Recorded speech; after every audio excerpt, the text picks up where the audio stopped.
Welcome into the Stanford Cardinal Dynasty, where today we have returned to the college football playoffs, getting the first round bye as the 1 seed. We now face a familiar foe this season in the Fiesta Bowl against the Georgia Bulldogs. And as per usual with the playoffs, there's always one team that's semi-questionable, and Georgia potentially could be that team, as they did lose 2 games in the regular season, one against Bama 28-17 and another against Tennessee 30-24. And when we got to the postseason, they also dropped the conference championship game to Alabama, who won the SEC 38-23. But still getting the bid, they avenged their in-season loss in the first round of the playoffs with a narrow 24-23 come-from-behind victory over the Tennessee Volunteers. And the fourth quarter is pretty big for Georgia, as that's also how they won our game. All the way back in week 2 in a very defensive game, 13-10. And that was largely due to the lack of offense, as Gordon Draft had his first career start in Athens, and it did not go well for him. He had 3 interceptions, one of which was down in the red zone and ultimately cost us that game. But after our early season hiccups against 2 ranked teams, TCU ended up dropping out. We went on a tear, not dropping a single game, and last week picking up the Pac-12 Conference Championship over USC. And following that game, we went on a tear throughout the awards season, taking home several big-name awards, and finally some of our players seeing the recognition they deserved. Biggest of all going to Cassius Sampson, who took home the Heisman Trophy, our second rusher to do so. If we want to continue our season and meet up with the winner of either Tulane or Oklahoma State in the Chick-fil-A Peach Bowl, we've got to get through Georgia and get a little bit of some revenge ourselves. And if we are able to do so, it will be the first Stanford playoff win in team history, and the first for Coach Barrington. It'll be our defense up first as Mays gets the Fiesta Bowl underway. And no return, it'll be a touchback. Georgia, they'll start at the 25. Less than 50% on third down conversions. And they look to pass the ball a majority of the time. Should hopefully set up a good pass rush day for our defensive front. With the Heisman winner over on the right-hand side, it's motion for Georgia. As they start with play action, they chip Sampson and ends up opening up the outside for a sliding gain of 7. Juan Hawkinson has ran the ball a little bit this year, not too much. Expect him to mostly just sit back in the pocket as they hand it off down the middle, a hard-earned first down. That goes to Dykes, their second running back, 21 back in, their primary starter, as it's a read option out for Gunn, who's going to pick up a good block and will sprint forward for a first down. Just by the midfield line, Georgia, they're at the 47. With trips to the right-hand side, shotgun look here, no one spread out to the left. Gunn going to come in motion to the backfield and back to the outside. As they set up the play to the outside, Asher breaks it up. Haven't seen much from the senior this season. They haven't really targeted him this year. We'll see how big of an impact he has in the postseason. With play action and under pressure, Cassius Sampson will pick up the first sack of the postseason. That, well expected. Your Heisman a winner and several other awards as well. It was not as big of a time gap in between defensive Heisman winners as Tafiti, formerly of Stanford, won it a handful of years ago. Unfortunately, some of that lost yardage going to go right back with the early jump by Cantwell. So 3rd and 21 turns into 3rd and 16. 2 spread to the right, 1 to the left. They flood the right side, and it's another sack. Cassius Sampson will end up making it a 4th and 22, and Georgia will have to punt to end their first possession. Our offense can hit the field at the 22, and they run kind of an opposite style of offense to Georgia.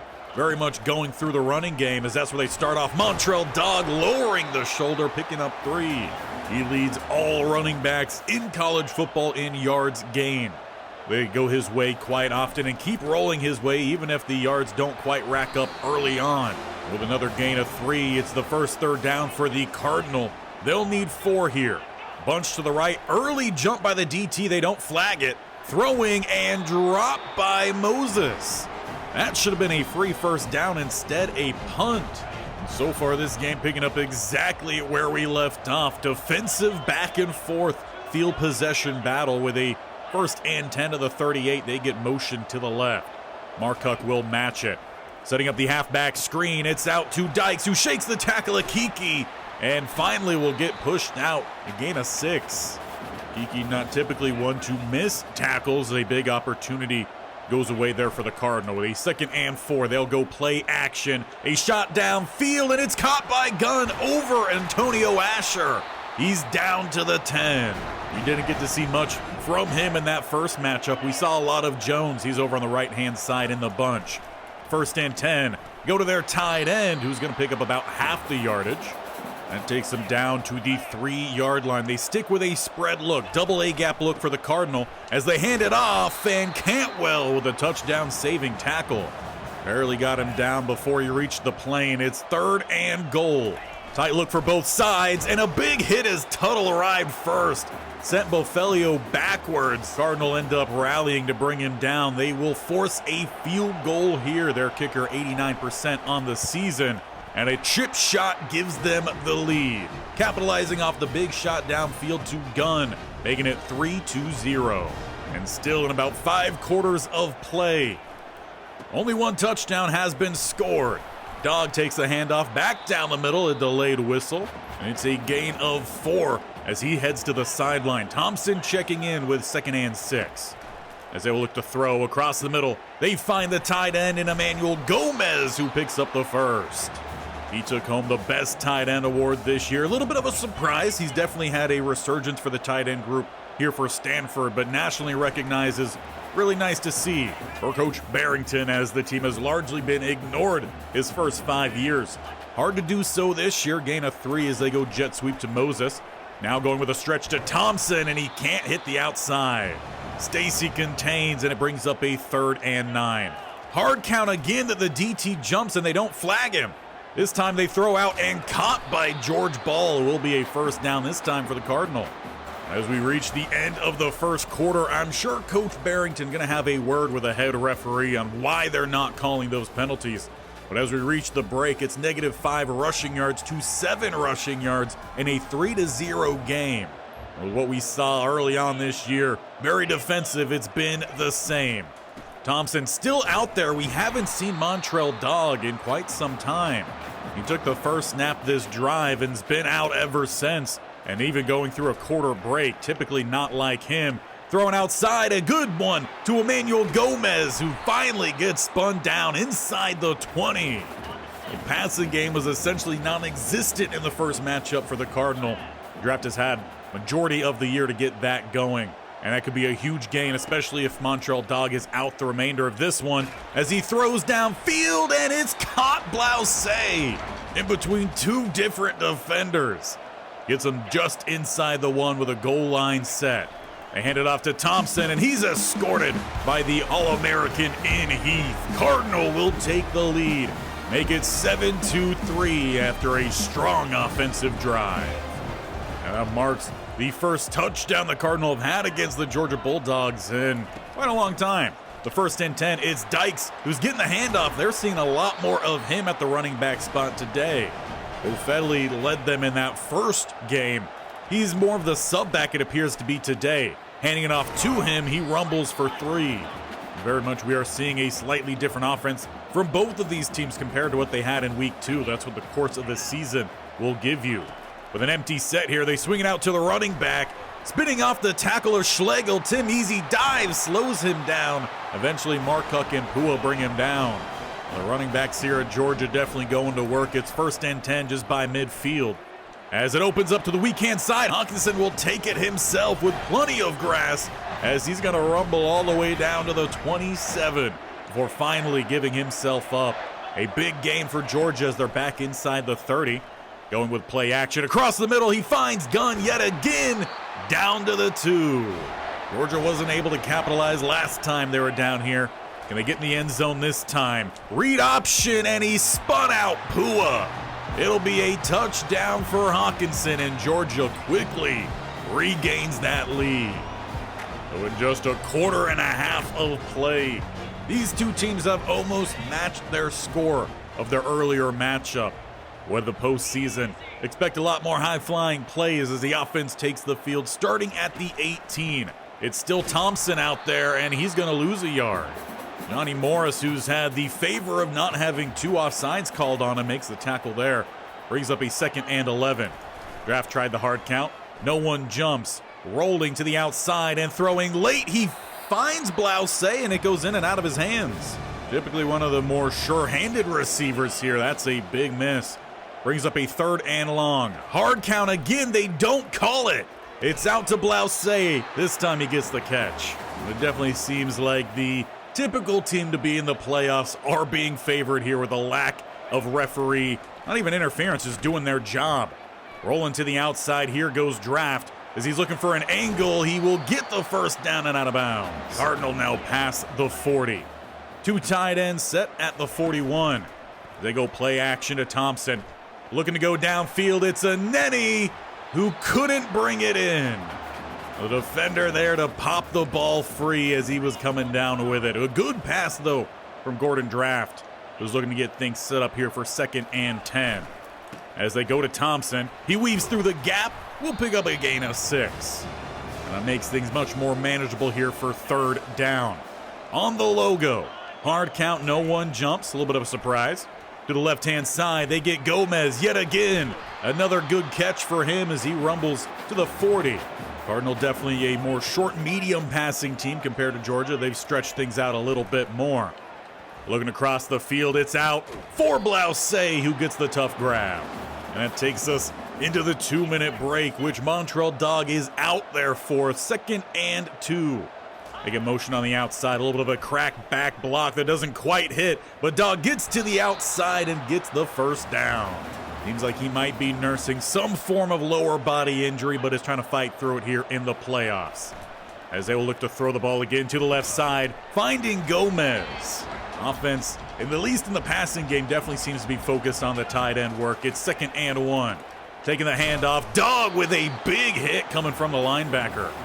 We'll definitely be feeling that as Thompson checks in. A 1st and 10 at the 15. And then Draft keeps it, trying to find that lane underneath the tackle. Probably should have just hand off the ball. Thompson had a lane himself. A move inside, 25 seconds left in the quarter. Throwing off the back of a lineman. And Coach Barrington will call a timeout there, trying to put together a good play to at least get the first down here. Field goal could tie it before halftime. 2 to the right, 1 to the left for Draft. As he throws to the outside, he's got Lanier in 1v1. The corner did not expect the hard stop. Casey Lanier gives the Stanford Cardinal the lead. It'll be 14-10 as we hit halftime. Overall, a very well-developed drive there coming in from Coach Barrington and executed by Draft and the offense as we hit halftime in a close game in the Fiesta Bowl. On paper, these two teams are stacking up well, but again, it's the 3rd down conversions that are a big play. Georgia's been able to hit on a few more bigger plays, which have got them into scoring range, but they haven't been able to hold an offensive drive. Meanwhile, the Cardinal have definitely been able to do so. In fact, both their scoring drives have come off of long drives, and they'll have another opportunity as we start the second half here of the Fiesta Bowl. It's back at the 20 for the Cardinal offense with a 14-10 lead. Montreal Dog out there, and flipping it out to no one goes Draft. Though Aneni was in the area, wasn't able to get through all the congestion on the left-hand side, so 2nd and 10. As they go Montreal Dog, he's slowed down by the pulling guard. Will end up forcing a 3rd and 7 here for the Cardinal. They bring out 2 tight ends to the left-hand side. Get Aneni in motion to the backfield. And they go with some play action. Across the middle of the field is Moses, who makes the adjustment on the throw. Draft kept it a little bit behind him to keep him away from the defenders on the left side. Makes it a 1st and 10 up to the 44. which they will look to throw again. With a check down, they find Gomez. The linebacker just overran the play. The tight end for the Cardinal having one of his biggest games of the season. They're into plus side. Handing it off to Dog. He'll take it down the middle for another short gain. 4 more yards for him. They're down to the 36. Now with 2 tight ends to the right-hand side. Going to roll out to the left. And flipping it out late, it falls incomplete. Dante Land had the pressure. And it brings up another 3rd and 6. They are inside field goal range. Hard count, no one jumps. Draft, he throws quick, and it's caught by Gomez. But it's 2 yards short. The offense stays on the field. Kramer in at fullback. As they hand it off to him, he rumbles for the first down. Risky move there for Coach Barrington, but it pays off. They got a fresh set just inside the 30. Moses to the left-hand side, no deep safety. As they bring the blitz to the right-hand side, wide open, but missing Moses. If he finds him, that is a catch and run, most likely for a touchdown. Instead, no gain. 2nd and 10. Dog takes it right-hand side. One of his longer runs of the night, gain of 8. They'll end up bringing up a 3rd and 2 here at the 21. And they hand it off to Thompson. He's got a good lane down the middle. A truck stick trying to fight for all the extra yards. He's down just inside the 10. And Georgia has not been able to stand inside this point so far today. Can they make a big play? Well, Draft, he's having to roll all the way out. No one gets open. He'll throw it away. And he's been pretty smart today. A big difference from that first matchup. Also, crowd noise pretty different as well. But Georgia stacks up Dog. And they will force the 3rd and goal back at the 10. Bunch to the right-hand side. Hard count, no one jumps. They will look for a throw. Had a slight opening. Draft has nowhere to go. He's going to have to eat a sack by Brett Quessenberry. After such a long, methodical drive, they'll still have to settle for a field goal attempt. Ritter sends it down the middle. It's a touchdown lead for the Cardinal in the 3rd quarter of the Fiesta Bowl. They'll go over to Georgia to try to answer back. They start at the 25. A little bit of some RPO and stepping too far to the outside. Thad Smith, he opened the door for Hawkinson, and he's going to take it for a big gain. It's clear what they were trying to do today is get Hawkinson rolling. They did not have that in that first matchup. It's been a big part of today. Motioning the receiver from right to left. And again with a delay, they go to Dykes, who's going to get chopped out by Asher. But it's a gain of 9, play 1. And as we hit the 2-minute mark here of the 3rd quarter, some more delayed handoff. Dykes with some more space, as it's going to be a foot race. Pua with a good angle takes him down at the 18. They've almost adopted the slow mesh that the Cardinal kind of started to bring out a few years ago. Coach Barrington very much got away from that, but it's working here for the Bulldogs. As they're back inside the red zone, it's a 2nd and 8, which they look to throw. Check down opens up. They find their backer, Bofelli. They'll take him down to the 3-yard line. About 30 seconds left here in the 3rd quarter. Hawkinson scored for him last time they were down here. They hand it off to Bofelli, and he slips the Cantwell tackle, and he's going to level this game up. The Stanford Cardinal have not been able to hold on to that lead for very long once they've gotten it. Georgia's responded with some highly efficient drives nearly every time. Leaves this game tied up here 17-17 as the Cardinals start back at the 25. Run to the outside, a truck stick there from Dog. He only gains 1. They really limited his ability in this game, or if he's had his own injuries to deal with, which should be the final play of the 3rd quarter. And under pressure, not able to get rid of it. It's going to be a massive sack as we head to the 4th quarter here in the Fiesta Bowl. It is 17-17. Georgia's put on a really good, efficient offensive performance. Cardinal have taken their time, which is why they have 6 more minutes of possession. At some point, you have to find a way to hit a big pass. That's what the Cardinal need to do here with a 3rd and 18. They're back at the 17. Will be a free play as they do finally call it on the DT, which is good because that ball did not get out in time. That was the 3rd time he had jumped off sides today. And in the 4th quarter, they do finally call it. It's 3rd and 13. They try the hard count again. No one jumps. Throwing to the right-hand side. It's through the hands again of Moses, and it will still have to be a punt by the Cardinal. It has not been a particularly good day for Moses, who's had some pretty good ones for the Cardinal. 33 is where the Georgia Bulldogs start their next drive. They're going to motion their receiver out to the right-hand side. Setting up the play action. Passing to that side, and it's a first down. Cardinal just missed the curl to end their last drive. Georgia starts theirs with one. An empty set for Hawkinson with a quick pressure. He finds Rochelle. Read it very well, and he's fighting for more yards. Going to be a good play for Georgia. They're down to the 35. Bunch goes to the right-hand side. Cardinals sticking with the double A-gap look. Motion again as it's RPO to the outside, and a clean tackle by Easy. Ends up chopping out the receiver. Leaves a gain of 2 as it's more play action. Throwing out late, and it's a good adjustment by Rochelle. A DB was waiting for it. Instead of a potential turnover, it's a 1st and 10 at the 15. Georgia right back into scoring range as they go back to Rochelle. Asher takes him down. Still utilizing a lot of RPO read option type plays. The 2nd and 8. Approaching the 6-minute mark. Again, they go right back out to it. A flag comes down as it is another first down for Rochelle. But this one will be backing them up. They call it on Matthew Proctor, the right tackle, who was having to deal with Carlisle or Sampson on that play. Not sure who was out there, but it helps out the Cardinal. Takes away a first down. And with play action, they look downfield. It's too high. They were looking for Jones, but it'll be a 3rd and 16 instead. As they go with an end around, pretty good blocking, and he's going to take it to the end zone. Whipple gives the Georgia Bulldogs the lead. What a play from the other receivers out there to secure the down the field blocking. Cardinal could not get off. And it's going to be a 24-17 lead here, about 5:45 remaining. And with how slow their offense has been today, if they want to find a win here in regulation, they might need a quicker drive, starting back at the 25.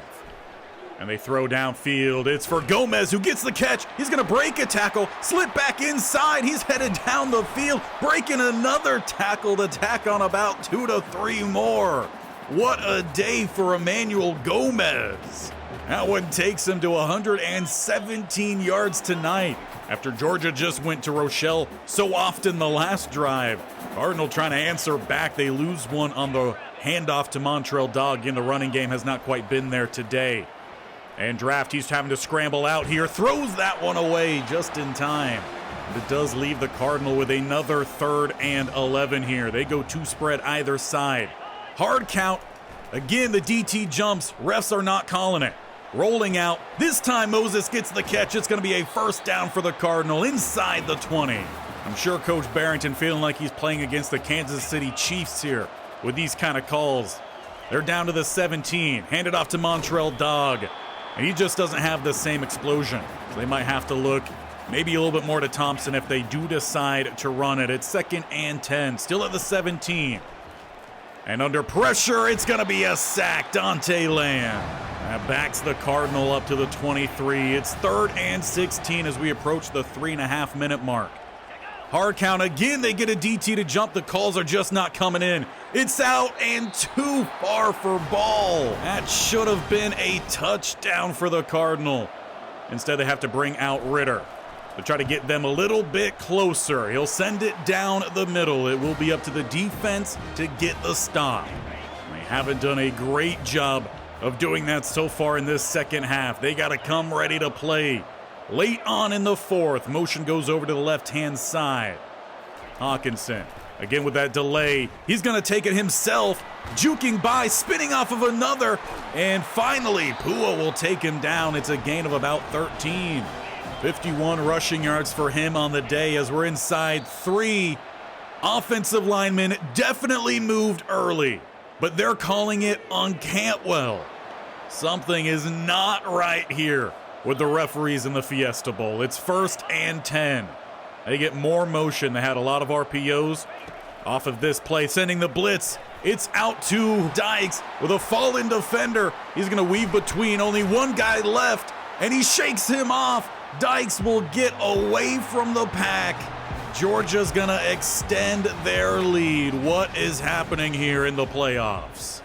And that is not to take away from a fantastic play there from Dykes. But there's definitely something weird happening. Cardinal take over at the 19. They're going to need 2 scores, and they're going to need them pretty quickly. Throwing under pressure. That ball's not going to get anywhere close. Georgia's definitely been able to pick up a little bit more of that pressure, especially with some of their early starts. Throwing to the right-hand side and through the hands again of Moses. That's got to be at least 3 first downs he's dropped today. A 3rd and 10. Arguably still got to go for it on 4th down. They go back to him. He gets the catch this time. And they're going to go hurry up, try to get another snap off before the 2-minute break.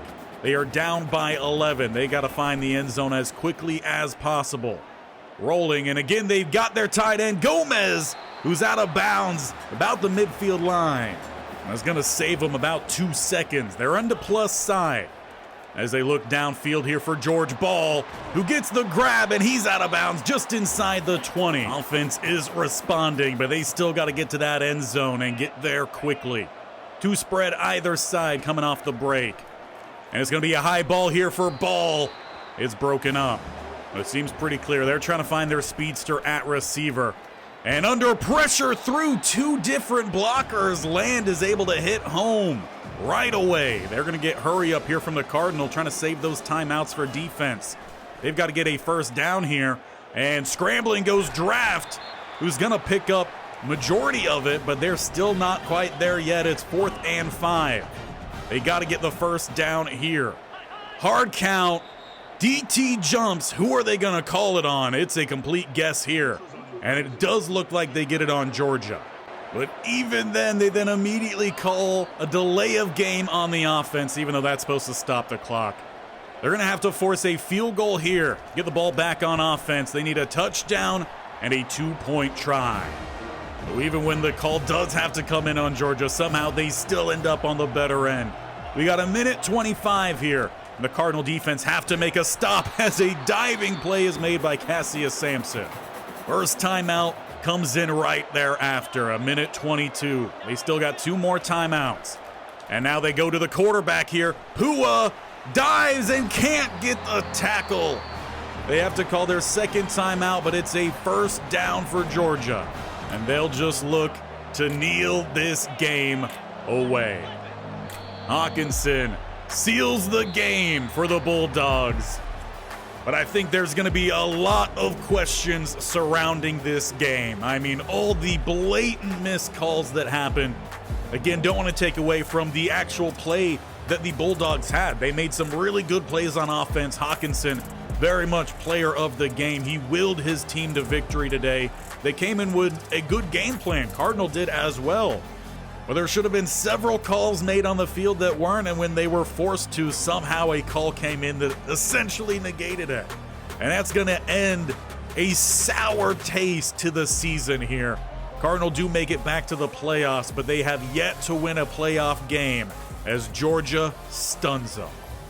And overall, I think there were several very weird things that took place in that game. The first, obviously, being what we talked about a lot during that. There were clear calls, offside penalties that were not called. That should have given us a lot of key first downs. Fortunately, those calls didn't come in, and we ended up having to punt, or we just didn't get what we should have on that play. The second weird thing is that on the one that they did finally call late on, that we then got a delay of game on, I picked a play near immediately, and we were basically, as soon as I selected the play, we were already flagged for a delay of game. So something weird happened there. But then also some things with our players.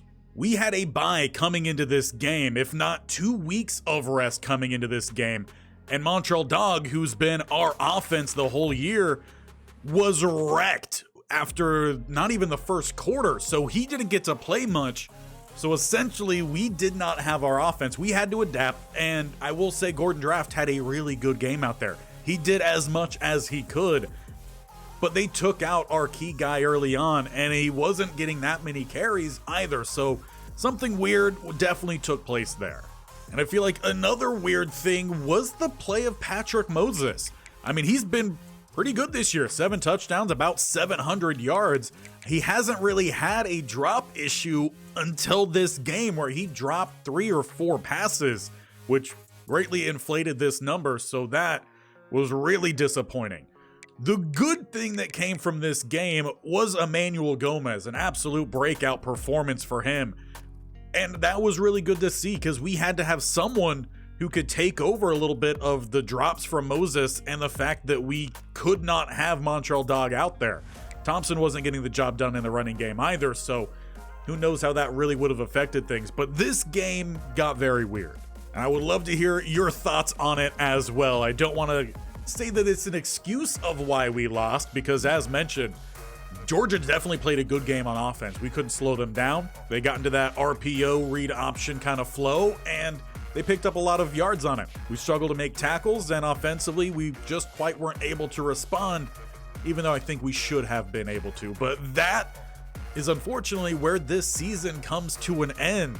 Again, a sour taste left in our mouth as it feels almost like the game was ripped away from us. A very Kansas City-esque style of game. If you're a Chiefs fan, you probably don't agree with that, but it's how the rest of us all feel. But the season comes to an end here. Again, we make it to the playoffs and we get bounced after our first round. Technically, we did make it into the second round, so it's the furthest that Stanford has ever made it, but that was with a bye. We didn't pick up the win. We've got work to do. A good thing is a large chunk of this team will be sticking around as we move into next year. Hopefully some good progression happens, fill in some holes, but all that depends on if some players don't end up leaving. So make sure you stick around here as next time on Friday, we will have our off season and we'll see what sort of shenanigans take place here for Stanford. As I heard, there was a little bit of a rumor that there might be some players who haven't seen the field expected to leave. So we'll see you then. As long as you hit that bear icon on the bottom right, scroll down, hit that sub button, and definitely tap that bell icon so you are notified. Off season up next, and then right back to the grind to try to get back to the playoffs.